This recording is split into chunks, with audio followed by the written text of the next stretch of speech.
They sold you a lie about power. Every motivational speaker, every self-help guru, every leadership coach has filled your head with fantasies about charisma and inspiration and leading by example. They taught you that power comes from being louder, more aggressive, more demanding. They convinced you that respect is earned through performance, that influence flows from personality, that control requires constant effort. But Machiavelli knew better. He understood that most people chase the shadow of power, while the real thing operates invisibly, systematically, permanently. Power is not what they taught you.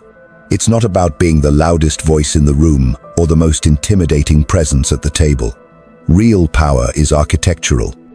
It's built in layers, like a fortress that can only be conquered from within. And those layers form a pyramid, 5 distinct levels of human control that most people never even realize exist. They spend their entire lives fighting for scraps at the bottom level, while the truly powerful operate from heights they can't even see. Today you will learn what Machiavelli discovered centuries ago. That power has a hierarchy, a structure, a mathematics that governs every human interaction. You will understand why some people can command respect with a whisper while others scream into the void. You will see why certain individuals can reshape entire industries with a single decision while others work themselves to death for pennies. And most importantly, you will learn how to climb this pyramid yourself if you have the stomach for what that requires. Level 1. Physical power, the foundation of force. The first level is where most people live and die. Physical power, brute force, the caveman approach to control. You threaten, you intimidate, you use your body or your resources to make people comply through fear of immediate consequences. The playground bully operates here, the abusive boss who screams at employees, the politician who rules through terror. It works, but only temporarily, and only locally. Machiavelli observed this level with cold precision. He saw that physical power creates immediate compliance, but breeds constant rebellion. Those who rule by force alone are always looking over their shoulder, always preparing for the next uprising, always one step away from being overthrown by someone stronger, younger, more ruthless. Physical power is exhausting because it demands constant enforcement. The moment you relax your grip, the moment you show weakness, everything collapses. But here's what most people miss. Physical power is not the absence of power. It's the confession of powerlessness. When you need to raise your voice to be heard, you're admitting that your words carry no weight.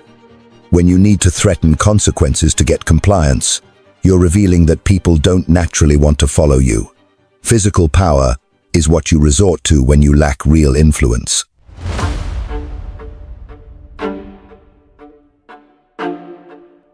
Level 2. Economic power, the empire of resources. The second level is where the middle class lives. Economic power, control through resources, money, opportunities. You shape behavior by controlling access to what people need to survive and thrive. The boss who can fire you, the landlord who can evict you, the bank that can approve or deny your loan. This level is more sophisticated than brute force, more sustainable, more scalable. Machiavelli understood that economic power creates a different kind of compliance, one based on dependency rather than fear. People don't obey because they're afraid of immediate physical harm. They obey because they need access to resources you control.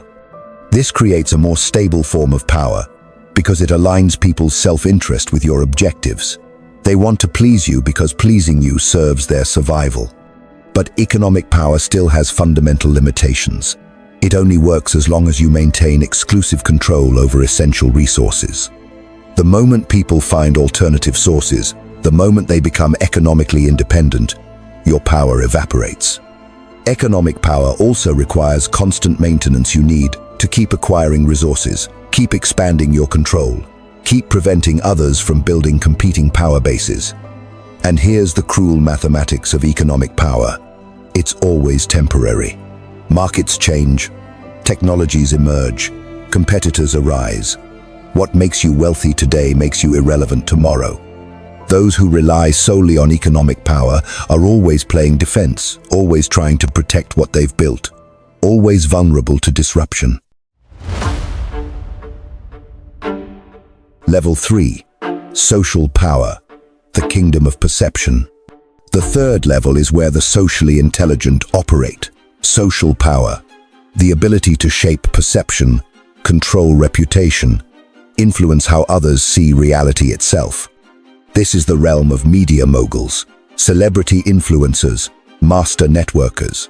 You don't control people directly, you control how they see themselves and others. You shape the narrative, set the standards, determine what's considered normal or acceptable. Machiavelli was fascinated by this level because he recognized that perception often matters more than reality. A prince who is seen as powerful is powerful, even if his actual resources are limited. A leader who controls the story controls the kingdom. Social power works by manipulating the social environment in which all other forms of power operate. Think about how this works in practice. The person who controls social power can destroy someone's reputation with a whisper, elevate someone to prominence with an endorsement, make certain ideas seem brilliant or foolish simply by associating them with the right or wrong people. They don't need to threaten you or bribe you, they make you want to earn their approval because their approval carries social currency. But social power requires constant cultivation. Reputation is fragile. Social networks shift. Today's influencer is tomorrow's forgotten name. Those who operate at this level are always performing, always managing their image, always vulnerable to scandal or changing cultural winds. And ultimately, social power depends on other people's attention that can be withdrawn at any moment. Level 4. Psychological power, the dominion of mind. The fourth level is where the truly dangerous operate. Psychological power, the ability to control thoughts, desires, beliefs, and emotions. You don't force compliance, you make people want to comply. You don't shape their environment, you shape their internal world. This is the realm of master manipulators, cult leaders, psychological warfare experts, and those who understand the deepest mechanics of human motivation. Machiavelli glimpsed this level but couldn't fully articulate it in his time. He understood that the most effective princes were those who could make their subjects believe that obedience was their own idea, that serving the prince served their own interests, that the prince's success was their success. But he lacked the modern understanding of psychology that reveals how this actually works. Psychological power operates by rewriting people's internal programming. Instead of threatening them or bribing them or seeking their approval, you fundamentally alter how they think about themselves, their options, their desires, their fears. You become embedded in their decision-making process, not as an external force, but as an internal voice. This level is exponentially more powerful than the previous ones because it's nearly invisible and incredibly difficult to resist. People who are psychologically controlled don't know they're being controlled. They believe their thoughts and desires are their own. They will fight to defend the very ideas that enslave them. They become self-policing, self-limiting, self-destructive, all while believing they're acting in their own best interest.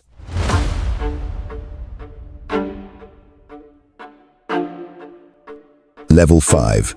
Structural power, the architecture of reality. But there is a fifth level, the peak of the pyramid. Structural power, the ability to design the systems, rules, and frameworks within which all other forms of power must operate. You don't control people directly, you control the game itself. You write the rules, design the playing field, set the parameters within which everyone else must compete. This is where true sovereignty lives. Machiavelli intuited this level when he wrote about the importance of good laws and institutions.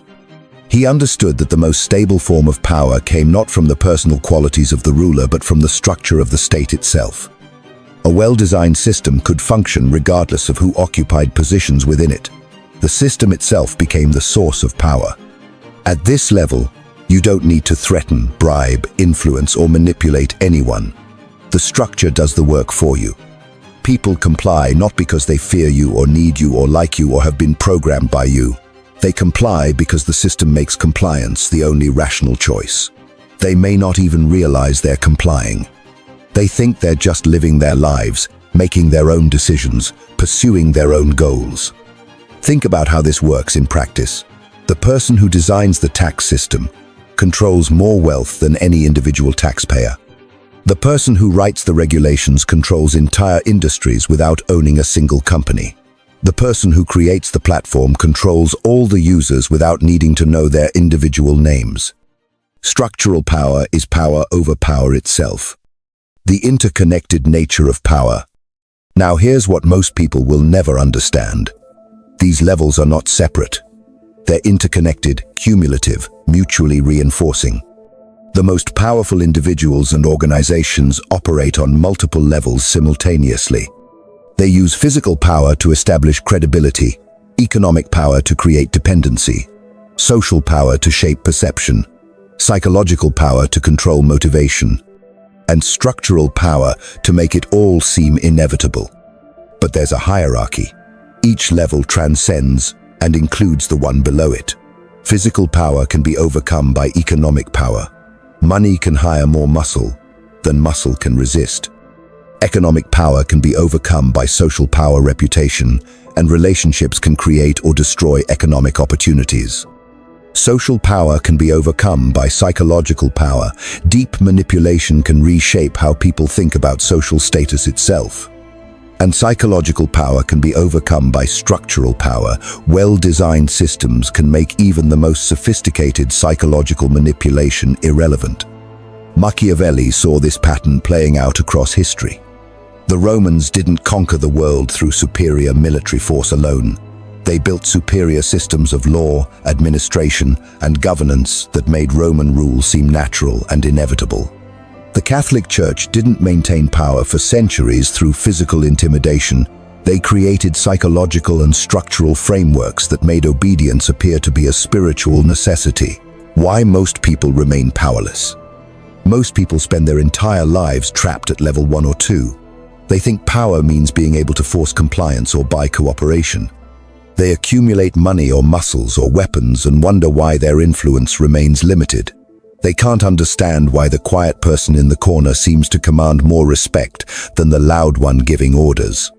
They can't figure out why some people seem to effortlessly get what they want, while others struggle for every small victory.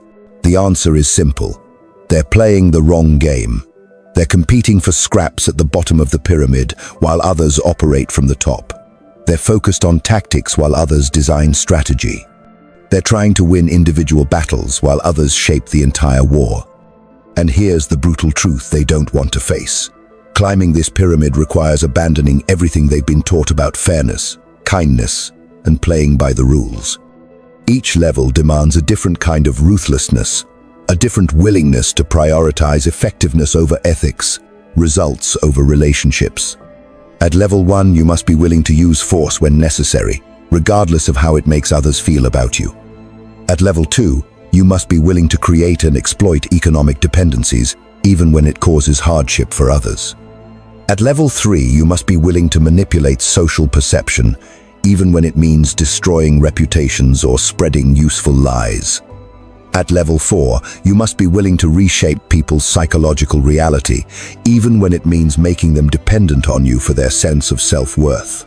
At level 5, you must be willing to design systems that benefit you at the expense of others, even when those others don't understand what's happening to them. The Doctrine of Virtù. Machiavelli called this virtue, not virtue in the moral sense, but virtue in the sense of effectiveness, the ability to do whatever the situation requires, regardless of conventional morality. He understood that power and goodness often exist in tension, that those who refuse to engage in necessary evils will be destroyed by those who have no such hesitation. This doesn't mean becoming a sociopath. It means understanding that power operates according to its own logic, and that logic is often incompatible with the moral frameworks designed to control ordinary people. The person who insists on being good in all circumstances will be defeated by the person who is good when possible and ruthless when necessary. Look around you. Every institution you respect, every leader you admire, every system that provides order and prosperity, They all exist because someone was willing to operate at higher levels of the pyramid. Democracy itself requires the structural power to design voting systems, the psychological power to shape public opinion, the social power to build coalitions, the economic power to fund campaigns, and yes, sometimes the physical power to enforce results. The alternative to hierarchical power is not equality, it's chaos. Someone will always be designing the systems, shaping the narratives, controlling the resources, influencing the psychology, and ultimately using force when necessary. The only question is whether it will be you or someone else. How to climb the pyramid. Now let's talk about how you actually climb this pyramid, because understanding the levels means nothing if you don't know how to ascend them. Building physical power. Level 1 requires physical presence and the credible threat of consequences. This doesn't necessarily mean violence, it means establishing that crossing you carries real, immediate risks. You need to develop what Machiavelli called the lion, the ability to fight when fighting is necessary. This could mean physical fitness, legal resources, economic leverage, or social connections that can impose costs on those who oppose you. But remember, level 1 is just the foundation. You build it not to stay there, but to support everything above it. Physical power gives you the credibility to negotiate from strength, but if you never move beyond threats and intimidation, you'll exhaust yourself fighting every battle personally. Developing economic power. Level 2 requires understanding and controlling resource flows. Money, opportunities, access, information, whatever people need. You must position yourself as a gatekeeper. This means developing skills that are difficult to replace, building relationships that create mutual dependency, accumulating assets that generate ongoing leverage. The key at this level is to make yourself economically indispensable without becoming personally irreplaceable. You want people to need what you control, not necessarily you personally. This creates more stable power because it doesn't depend on your continued presence or performance. Mastering social power. Level 3 requires mastering the social game. Reputation, perception, narrative control.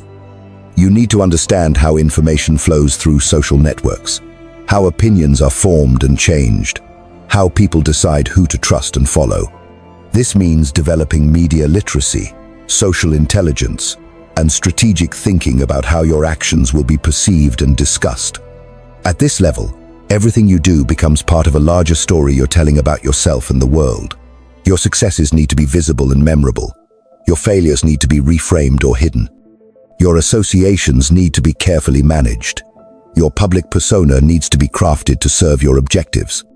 But social power requires constant maintenance. You're only as strong as your last success, only as relevant as your most recent contribution to the conversation. Those who master this level understand that they're always performing, always building, always vulnerable to shifts in public opinion. Acquiring psychological power. Level 4 requires deep understanding of human psychology and motivation. You need to study how people make decisions, what drives their behavior, what fears and desires control them. This means developing skills in persuasion, influence, emotional intelligence, and behavioral psychology. At this level, you're not just responding to what people want, you're shaping what they want. You're not just satisfying existing desires, you're creating new ones. You're not just solving problems, you're defining what counts as a problem in the first place. The most dangerous practitioners at this level understand that people's conscious minds are not where the real decisions are made.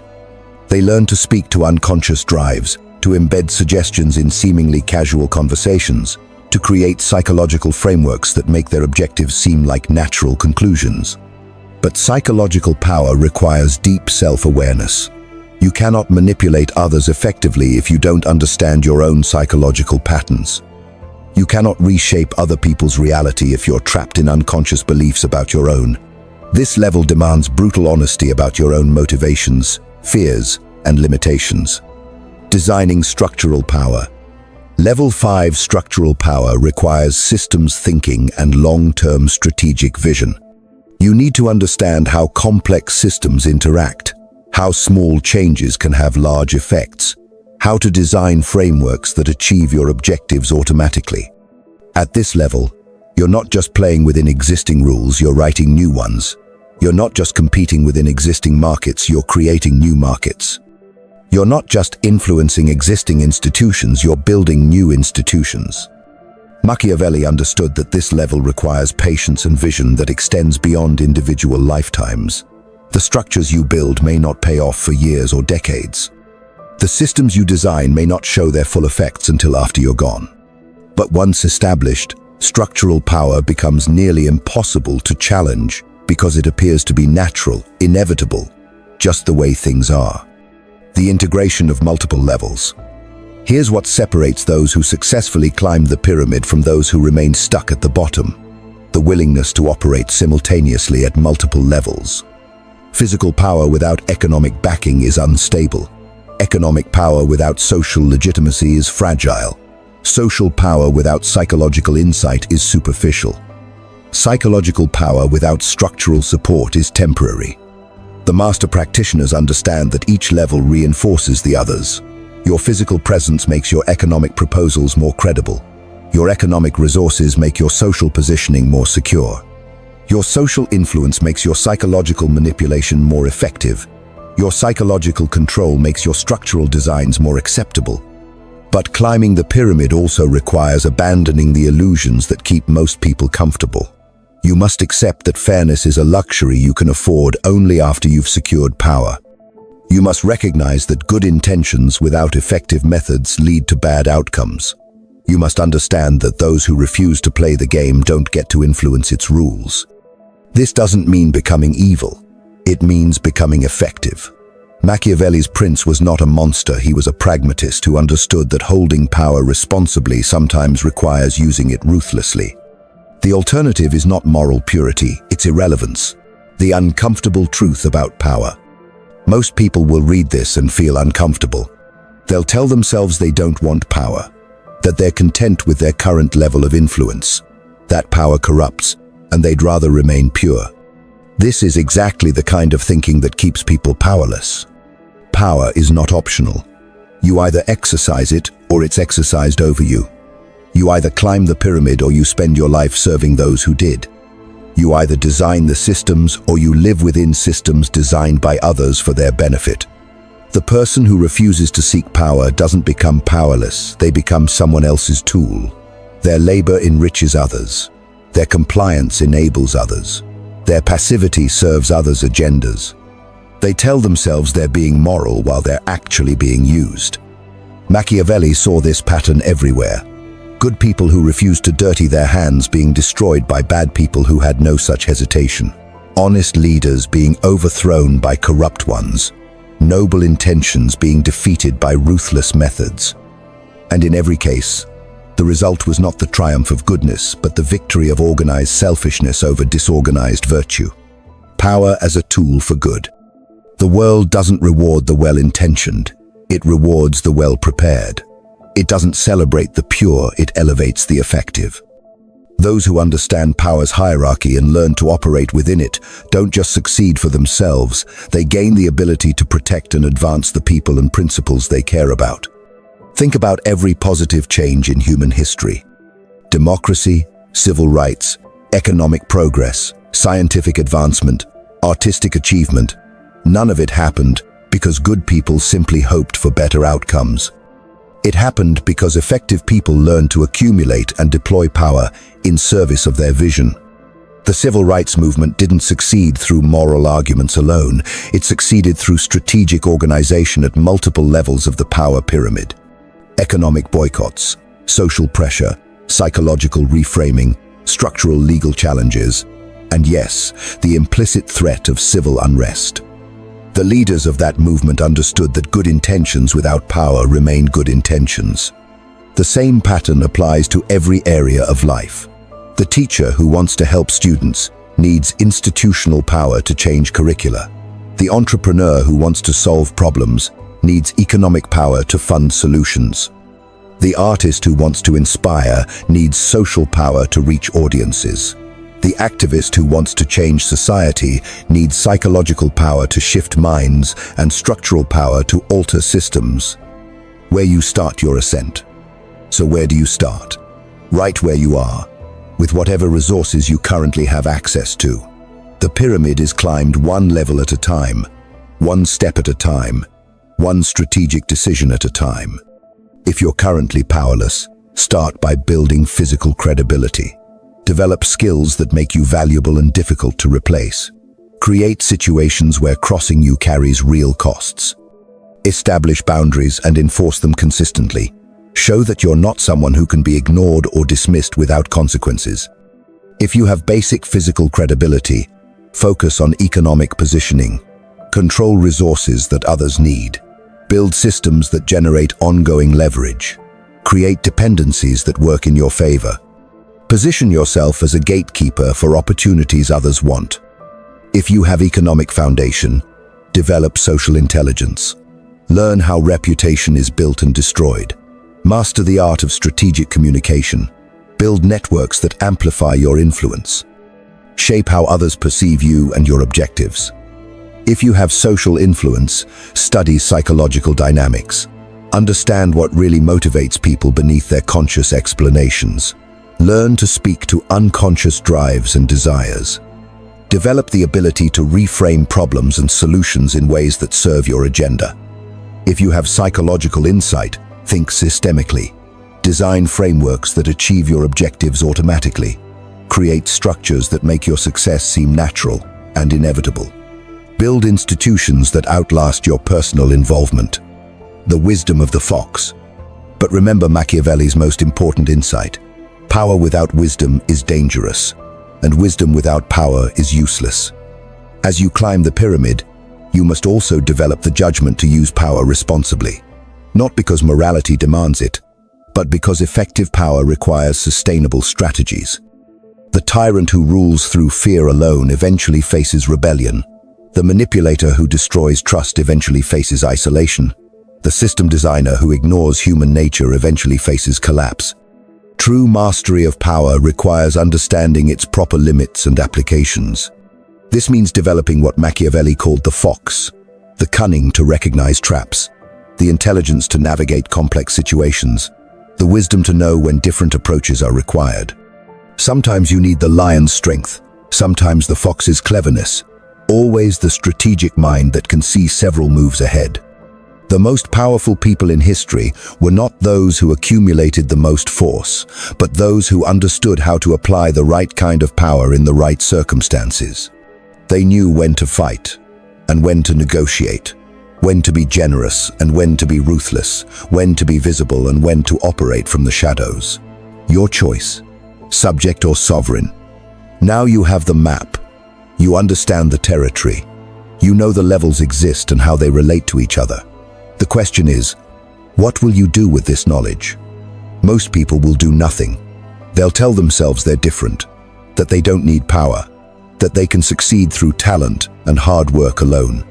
They'll return to their comfortable illusions and wonder why life keeps happening to them instead of for them. Some will try to game the system at the lower levels. They'll focus on accumulating money or building social media followings or learning manipulation techniques. They'll achieve modest success and plateau, never understanding why their influence remains limited. A few will recognize that real power requires climbing the entire pyramid. They'll develop physical presence, economic leverage, social intelligence, psychological insight, and structural thinking. They'll learn to operate at multiple levels simultaneously. They'll build the kind of comprehensive influence that reshapes reality itself. Which group will you join? The choice is yours, but remember, not choosing is also a choice. Remaining where you are is also a decision. Accepting your current level of influence is also a strategy, just not a very good one. Machiavelli's enduring lesson. Machiavelli wrote The Prince not to create tyrants, but to teach good people how to acquire and keep the power necessary to do good in a world where evil is organized and virtue is scattered. He understood that noble intentions without effective methods lead to noble failures, and that the world doesn't need more good people who can't get anything done. It needs good people who understand how power actually works. The pyramid exists whether you acknowledge it or not. Others are climbing it whether you participate or not. The systems are being designed whether you influence them or not. The only question is whether you'll be among those who shape the world or among those who are shaped by it. Your potential impact depends entirely on your willingness to master these levels. Your ability to protect what you love depends on your capacity to accumulate power. Your chance to leave a lasting legacy depends on your skill at operating within power's hierarchy. The pyramid waits. The levels are open to those who understand them. The choice, as always, is yours. But choose quickly. While you're deciding whether you want power, others are taking it. While you're wondering if you deserve influence, others are building it. While you're hoping the world will become more fair, others are designing it to serve their interests. Machiavelli's lesson endures. Fortune favors the prepared mind, but only if that mind is willing to climb the pyramid of power. The Final Ascension. The time for excuses is over. The time for comfortable illusions has passed. You now know what most people will never understand, that power has architecture, and that architecture has levels, and those levels can be mastered by anyone willing to pay the price of mastery. Will you remain a subject of other people's decisions, or will you become the architect of your own destiny? Will you continue playing by rules written by others, or will you learn to write the rules yourself? The pyramid of power stands before you. The only question remaining is, how high are you willing to climb?